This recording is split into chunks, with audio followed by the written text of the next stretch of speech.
sesuatu yang luar biasa, yaitu surat dari suara hati anak-anak kita. Jadi yang ingin lu tanyakan di sini adalah berhubungan dengan surat yang lu terima Bunda pada hari ini. Sampai menangis air mata ketika membaca ini Bunda. Yang pertama, dia memuji dulu kepada kita. Tapi setelah itu, ini kata Bunda tadi, tamparan. Memang sering ulun mengajak anak untuk bicara. Maksud kita tidak membandingkan, tapi kita mau mencari contoh gitu. Selama ini dari anak saya yang pertama sampai yang keempat, Bunda, saya tidak pernah membandingkan prestasi anak, karena saya yakin potensi anak yang diberikan oleh Allah itu berbeda-beda. Ibu, kalau dia sering komplain, berarti ada komunikasi yang bagus, yang nggak pas. Yang pas ada, yang nggak pas ada. Kalau yang pas dia tidak komplain. Iya, kalau pas dia tidak komplain. Tapi kalau dia komplain berarti saya yang salah. Nah, justru itu pertanyaannya di sini. Apa yang Ibu sampaikan tadi tentang anak yang insting, yang thinking tadi, itu saya kesulitan Bunda. Bagaimana sih kita cara melihat anak itu sehingga kita salah nanti ibarat menanam tanaman tadi tidak menanam pada tempat yang posisi yang sebenarnya. Mungkin itu mohon pencerahan karena kita tidak tahu nih anak itu tuh jenis yang mana. Jangan-jangan yang jenis intuitif tadi atau jenis thinking atau jenis insting tadi. Udah, terima kasih atas kesempatannya. Mohon maaf kalau terlalu lama berbicara. Terima kasih Ustaz yang telah memberikan surat cinta ini kepada kami dan akan mengabadikan surat ini sebagai ini adalah pertanyaan yang terbaik karena kejujuran dari seorang anak itu lebih memberikan hal yang terbaik kepada orang tuanya. Terima kasih. Assalamualaikum warahmatullahi wabarakatuh. Atas kesempatan diberikan Bapak Ibu sekalian yang saya hormati. Baik, saya akan bercerita suatu cerita di sekolah di SMP Darussalam. Kebetulan anak saya itu di rumah kalau sama saya tidak begitu berbicara. Dia laki-laki, anak pertama saya.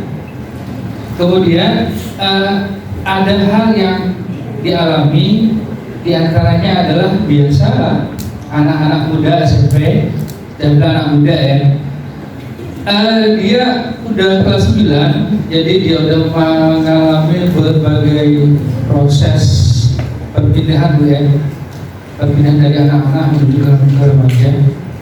Alhamdulillah sudah balik. Yang jadi pertanyaan saya sulit dalam membuka pembicaraan awal ketika dia berada di rumah, itu sangat sulit sekali. Satu, kedua, Anaknya golongan darah apa, Pak?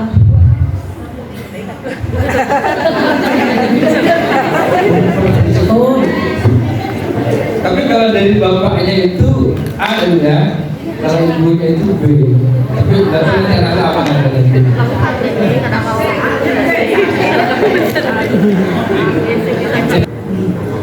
sini ulun mau nanyakan nih, kalau misalnya kan menurut ilmunya itu kan anak itu harus sesuai dengan karakteristik. Kita memperlakukan anak sesuai dengan karakteristik anak. Kalau anaknya misalnya yang agak sensi, maksudnya kita menegur naik satu oktav pun anaknya langsung merasa baper, merasa sedih, merasa apa, berarti kan itu kita udah memperlakukan anak itu dengan lemah lembut, Bu. Nah, sedangkan di sini kadang anak itu kebetulan laki-laki. Nah, sedangkan kita kalau lemah lembut, biasa anak terbiasa perlakuan di rumah dengan kata-kata yang lembut, kata-kata yang enggak yang ada kasar, perlakuannya lembut, anaknya menjadi sopan, kan membentuknya karakter seperti itu. Tapi bagaimana kalau seandainya suatu saat anak itu kan keluar nih dari rumah, habis itu banyak bertemu orang, dan laki-laki ya, ibaratnya lebih besar perlu ketemu orang yang ada yang kasar, ada yang memperlakukan bagaimana begitu. Apakah Mbak kaget dengan pas terbiasa menerima perlakuan yang lembut, yang ibaratnya nggak ada kata-kata kasar, nggak ada yang apa, sampai keluar kaget, Bu. Nah, itu bagaimana? Kan Kalau asik menjelaskan cara belajar anak pian, cara ingin dicintai, cara mengelola emosinya, kemudian bagaimana cara berkomunikasi yang mencerahkan, tipe penyakit yang barangkali berpotensi jika pola hidupnya salah, calon jodohnya seperti apa, minat bakatnya, jurusannya, banyak hal. potensi masalah dari hidupnya, ujian-ujian lah, luka batin yang mungkin timbul dari dirinya. Banyak hal yang bisa digali dari hal tersebut Bapak dan Ibu ya. Jika berminat boleh kami bantu, jika ada yang pengen banyak boleh di list, kami datang ke sini khusus kalau tempat orang anak-anak dites, nanti kita ada seminar hasilnya dan seterusnya ya Bapak dan Ibu. Apakah tesnya tidak berubah? Tidak berubah insya Allah, karena akurasinya 95%. Kita tidak mengetes pikiran-pikiran anaknya, yang kita tes adalah genetiknya Bapak dan Ibu ya. Mau anaknya lagi ngambek, lagi cerewet, nggak masalah, karena yang kita tes bukan faktor psikometrik tapi biometriknya ya, insya Allah clear. Terus Bu gitu, kalau anak saya misal contoh, saya kan belum tahu tipe anak Ibu ya, Ibu anak golongan darah Ibu apa Bu?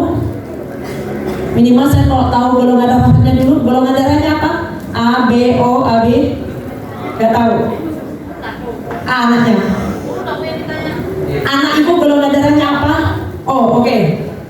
Anak golongan darah O, respon awal tubuhnya berespon ala feeling, tapi belum tentu feeling. Maka kalau kita belum kenal siapa pemimpin otaknya, kita mengetes pemimpin otak Ibu ya, yang mempengaruhi mode tubuhnya. Maka perlakukan dia sementara dengan gaya feeling, respon awalnya. Orang feeling pengen dihargainya lebih dibanding tipe yang lain, pengen dicintainya dapat banget, perasaan harus main.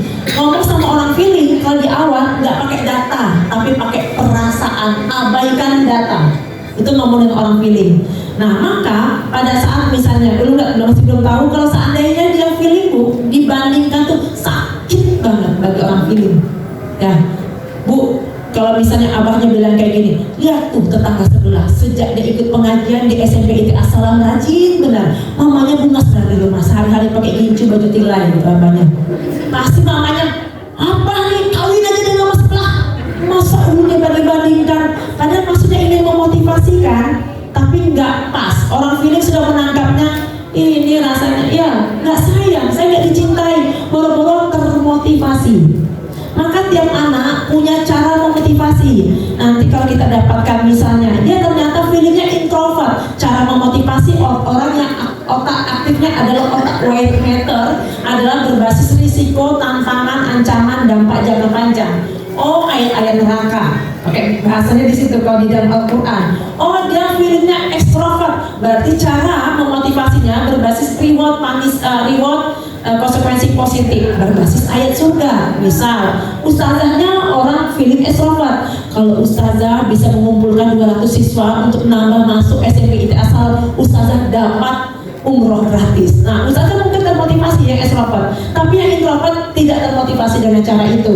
Kalau ustazah, anak-anak yang kurang daftar dari SMP IT Asal, gaji ustazah dipotong. Wah, gawat nih. Nah, itu lebih termotivasi untuk mengumpulkan. Maka kalau kita ingin memotivasi anak, memang wajib mengenali Bu. Misal contoh, anak tipe sensing otaknya transaksional, dia kecerdasan panca indera, dia menerjemahkan cinta, menerjemahkan informasi berbasis panca indera. Kita sibuklah, kita melihat anak sensing ini kayaknya kurang pintar nih, kita bilang kita ikutkan kursus macam-macam, kita kecewa dia nggak pintar-pintar. Alangkah lebih baiknya uang kursus itu buat lembaga kan, ya kita ngasih lembaga, lebih baik uangnya kasih ke anaknya. Caranya gini, karena otaknya transaksional, kalau nilai pian semuanya tuntas, nilainya bagus, mama kasih 100.000. Nanti kalau lagi nambah hafalan 1 juz, mama kasih 100.000. Ya, maka uang 1 juta seharusnya ngasih lembaga, kasih ke anak-anaknya, bahagia, anaknya termotivasi. Bu ya, karena dia transaksional, anak seksi, semua hidupnya by transaksi. Mau mandi upah yupi, kalau anak kecil transaksi seksi. Mau bayian sama kau adiknya dikasih puding. Memang otaknya seperti itu dulu Bu. Beda. Misal contoh, ada anak sensi Bu, pengalaman seorang teman, dia ikut lomba. Anak sensi suka ikut lomba-lomba, wah pamer lomba, hadiah pialanya banyak benar. Tapi kadang ada hadiah yang bentuk hadiah nyata, duit atau hadiah yang bisa dinikmati oleh anak sensi. Terus dia bilang, ma jangkanya pialanya dijual gini. Nah, mana dapat duitnya? Mamanya orang tinggi, karena orang tinggi perlu pengakuan. Ya, orang tinggi melihat jumlah piala menunjukkan pengakuan pian hebat, menang ini menang itu. Bagi anak sensi nggak penting. Selanjutnya dia nggak mau ikut lomba. Apa dia mau piala? Biar dikit Bu, cuma dapat 50.000, anak sensi sudah senang. Dia termotivasi. Kesannya anak sensi itu ya. Tapi Bapak dan Ibu selama masih dalam porsi pas, boleh kan ngasih anak? Yang nggak boleh tuh gini, kalau biar menang lomba ini mama kasih mobilio. Hah, gawat itu tuh. Dia memang sifatnya penikmat. Semakin kita kasih iming-iming macam-macam, semakin otaknya suka. Tapi Bu, mendirikan sekolah perlu duit nggak? Perlu cuan nggak? Orang yang hebat menggalang donasi itu Bu, Utsman bin Affan, tipe sengseng itu, sama unggulan juga dari situ Bu. Anak sengseng nanti calon orang kaya. Bapak dan Ibu nggak perlu merasa khawatir. Orang yang paling banyak ngurus harta emak bapaknya itu biasa orang sengseng. Karena apa? Pensiun nggak cukup satu, pulpen nggak cukup satu, klien nggak cukup satu, baju yang warna merah selosin. Ngurus benar seakan-akan, tapi insya Allah rezekinya dinaikkan sama Allah. Yakin? Karena memang cara pengasuhan dia baik transaksional. Beda dengan anak intuiting. Dia mau aja hidup anti kemapanan. Ya, gak masalah. Pensil sependek ini nanti disambungnya karena otaknya solutif, dia sambung. Terus dia zaman dulu kita mengenal ada penghapus dari gatahu ya. Ulun yakin itu orang intuitif yang menemukan. Anak sensi begitu. Nah, itu dibuat penghapus. Wah, katanya. Anak sensi mikir bisa dijual. Ya. Nah, coba kadang kita merasa anak intuitif adalah anak yang hobi banget main game. Karena kenapa? Otaknya imajinatif, kreatifnya tinggi. Game memuaskan otaknya. Begitu banyak imajinasi tergambar di sana. Terus gimana Bu? Anak saya ketagihan game. Gini cara ngomong sama anak intuitif. Gak usah macam-macam karena otaknya hebat membaca pola.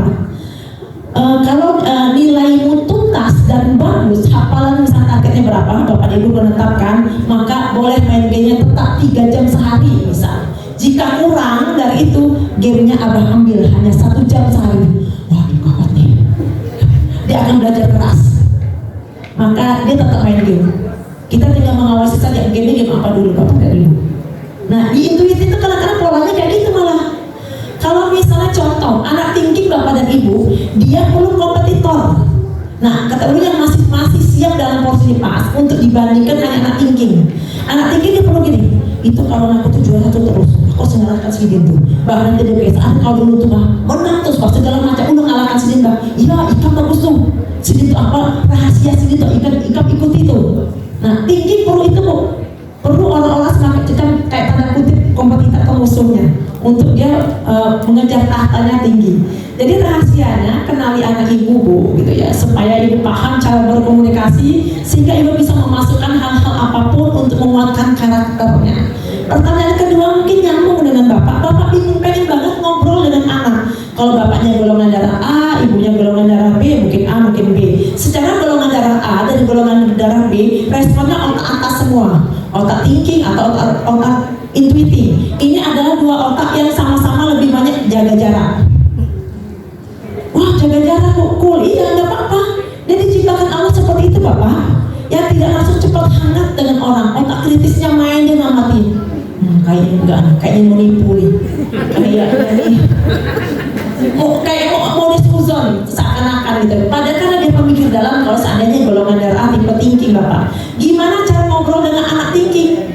Dia memang ininya tidak lentur, maka dia memang secara kalau sudah banyak ngobrol di sekolah pakai 5.000 kata, di rumah cuma sisa paling 4.000 kata barangkali. Atau kalau banyak pernah dipakai di sekolah, di rumah tinggal sedikit. Suaminya yang tipe thinking, guru, ustaz, penceramah, penyuluh, sampai rumah cuma lapar, capek dia sudah banyak ngomong. Kurang lentur ininya Bapak dan Ibu. Hanya tipe feeling yang sistem pernapasannya dibuat terbaik oleh Allah sehingga momen sehari semalam nggak capek-capek, motivator terhebat. Bayangkan kalau mamanya tipe feeling itu yang menjadi motivator sampai nggak berhubung ngajak ngobrol, bapaknya tutup telinga pakai bantal, pengen guring katanya. Nah, jadi kalau seandainya contoh, kalau dia tipe anak intuitif ala Patrick, omongan standar nggak bikin tertarik, sekadar misalnya ngasih contoh dalam beberapa kesempatan, cuma ngasih tahu kita hari ini mau belajar tentang Eropa Barat nak, misalnya guru ataupun orang tua, itu ngomong standar gitu, nggak menarik bagi intuitif. Cara ngajarnya kayak gini, nah mau tahu kada, ada suatu negeri di Eropa Barat, kalau musim panas matahari tetap bersinar, sampai jam 10 malam. Aneh ya? Aneh tuh. Apa tuh Bang? Dia tertarik. Maka kita memang harus gairahnya dipancing. Kenapa harus ada video-video Bapak dan Ibu? Itu untuk tunjukkan bagaimana tipe intuiting. Orang intuiting gak suka yang flat-flat kayak gitu aja. Mesti bergerak, intuiting, dimensi. Kenapa harus ada data-data untuk kasih thinking? Kenapa kadang mode-mode sedikit menangis untuk tunjukkan bagaimana audience feeling? Kenapa harus ada gerak-gerak? Kadang-kadang kalau misal ada ice breaking, barangkali makan permen gerak-gerak, itu orang sensing mungkin main gitu, permainan suara dan sebagainya. Ya Bapak ya. Jadi kalau Bapak kenal sudah tipe dia, Bapak enak ngomongnya. Orang intuiting Pak, dia sukanya misal contoh konspirasi, pian tahu lah saat ini konspirasi Israel temburi dengan produk-produk. Nah, wih, pengetahuan apa aneh nih. Nah, aneh ini menarik bagi dia. Yang standar yang biasa pian tahu harga pasar sekarang naik bawang-bawang, menarik. Tapi bagaimana filosofi yang tahu, nah, filosofi bawang itu tipis menunjukkan bahwa sebenarnya manusia itu kadang-kadang airnya bisa saja terbuka begitu tipisnya seperti bawang. Terus apa lagi filosofisnya? Itu bagaimana itu apa kerennya apa nih? Pengen ngomong sama apa? Orang nggak bayang kayak gitu. Beda kalau anaknya tipe feeling Bapak, Ibu ngomongnya pian tadi di sekolah berkawan dengan siapa nak? Nyamanlah kawan pian itu. Ngomong tentang kawan-kawan ada nggak yang ketujuh dengan pian? Yang itu kayak yang ketujuh. Kenapa dia ketujuh dengan pian itu dibahas sampai dalam-dalam Pak. Tapi orang intuitif nggak suka omongan privasi. Intuitif adalah archetype orang Eropa. Orang Eropa ditanya agama nggak suka, ditanya siapa istrinya nggak suka, status nggak suka. Jadi kalau Bapak pengen dekat dengan dia, cari omongannya bisa mendekatkan. Mulainya dari situ. Nanti kalau Bapak mau gali-gali yang lain, bikin membangun rapot dulu, bikin dia senang dulu, baru enjoy. Jadi dia punya pengalaman asik nih ngomongin Bapak. Kalau misalnya anak Bapak intuitif, orang intuitif nggak suka ngomongin masa lalu, suka ngomong masa depan. Nah terbalik dengan orang sensi. Orang sensi suka ngomong masa lalu, nggak suka ngomong masa depan. Contoh Pak, anak intuitif Bapak tanya, tadi di sekolah ngapain? Ngapain lah? Lupa lu ngapain lah? Dia mudah melupa Pak. Kalau Bapak mau nanya tadi di sekolah ngapain, itu tanya sama anak sensi. Dia pengingat masa lalu terbaik ahli sejarah. Ulun tadi dari suka ada begini, ulun bahaya, terus jajan ulun dia ambil bahaya. Nah macam-macam. Itu saja membuat dia bisa tertarik atau tidak berbicara dengan kita. Pembukaan di awal, kayak asik, omongan apa kayak ini. Jadi alangkah baiknya kenali Pak ya.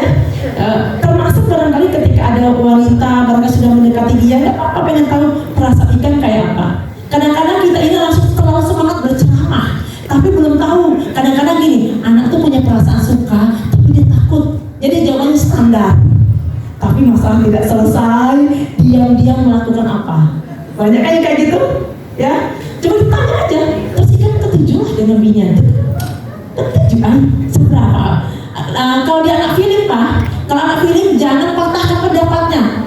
Katakan setuju dengan pendapatnya. Kenapa itu setuju? Bungas Kak? Bungas Pak? Oh, Abah pun bisa kalau jadi pian ketujuh juga tuh bungas. Mantap lah. Mana orangnya? Ini pantasan. Kalau ikan ketujuh, Abah pun kalau jadi pian jadi ketujuh. Tapi nah Abah ingatlah kita nih kalau di dalam Islam ada aturan. Nah, mainkan peraturan di ujung lah. Kalau ngomong sama anak feeling, tapi kalau kita katakan no, semua pendapatnya di awal, siap-siaplah kita ditinggalkan sama dia. Nggak asik dengan abah.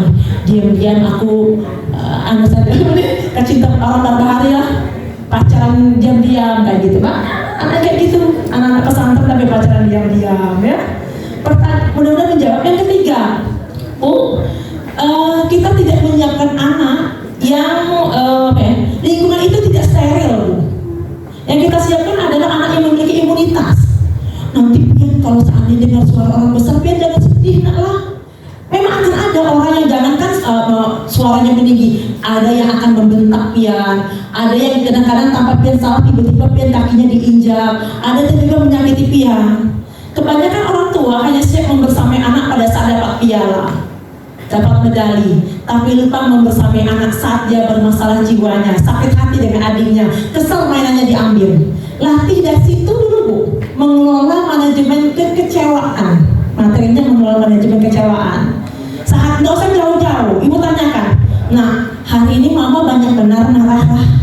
Menurut pian, Mama marah kayak gini nih nyaman kan pian perasaan pian? Bisa Pian bisa menggibit Pian masih ingat kan yang itu? Kayak apa perasaan Pian sekarang? Coba gali kembali, ya. Jadi kalau saya dia mendapatkan di luar yang bermasalah, no problem Bu. Dia sudah menyiapkan, ibu sudah menyiapkan imunitas. Sekali lagi Bu ya, tiap anak itu kadang-kadang beda. Misal contoh, orang tua kadang-kadang suka tersinggung dengan anak sensing karena suaranya nyelkit. Semakin orang tua maksa-maksain, kadang nyelkitnya tambah tinggi. Kenapa? Jangan salah, dia bukan ingin membantah sebenarnya. Dia cuma pengen ngasih tahu, lu gak suka diperlakukan itu. Nah kayak gitu misalnya anak sensing. Lah ini kan kenapa suara lebih tinggi dari apa? Ya, suaranya masuk, energinya masuk ke suaranya, sehingga terkesan bervolume. Kita katakan dia membentak. Ya Bapak dan Ibu, ya kita cuma nggak kenal anak kita.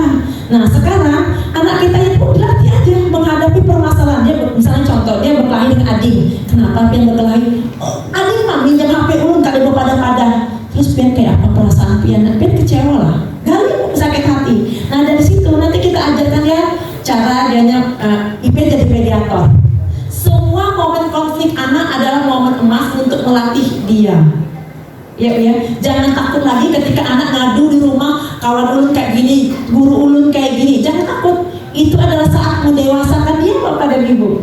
Tinggal bagaimana kita membersamainya. PR-nya di sana. Tapi untuk jadi orang tua yang mampu seperti itu, emosi kita perlu stabil. Kelola emosi kita, kelola luka batin kita. Ya Bapak dan Ibu ya. Itu materinya yang kemarin ulun sibuk pengen bahas kinerja.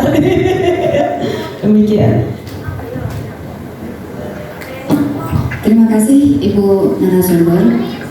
Mengingat waktu, kita hanya membatasi 3 pertanyaan. Tapi yang jelas tadi, Masya Allah, Tabarakallah, Alhamdulillah kita sudah menerima banyak sharing, banyak pelajaran yang kalau dicatat itu banyak banget halamannya.